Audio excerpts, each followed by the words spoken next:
I have a question for you. What do you stand for? I know it's kind of a broad question, but you know, if we're going to live a life based on integrity, we have to know what we stand for. And actually, the reality is, you do live a life based on integrity, right? And if your actions are what you don't think are the best actions on certain things, it's because that's where your integrity lies at that moment, right? We've been talking about this for with my students and talking about holding themselves to higher standard and doing things the best way. But again, you got to know what you stand for. You can't take the right actions if you don't know what you stand for.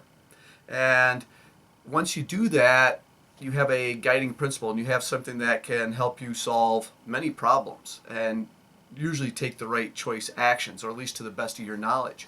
You know, for us and for Karate America, our purpose is very simple: to teach people to believe in themselves and hold themselves to a higher standard, to lead by example and do it every day.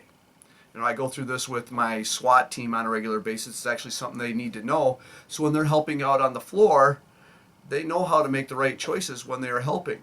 Right? And there's some core objectives that go with that, but that's the overall premise. And therefore, when they're helping, they're most likely going to have the right choices made when they're trying to help.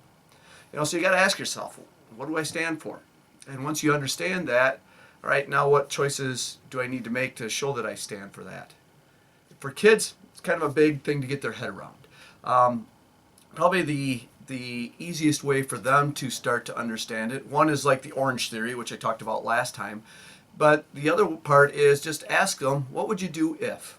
You know, what would you do if you found a $100 bill lying on the floor? You know, what would you do if your friends were making fun of another kid? You know, what would you do if?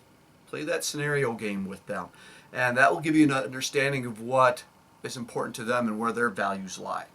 You know, so like I said, this cannot be overstated enough of. You got to understand this to take the right direction and make the right choices.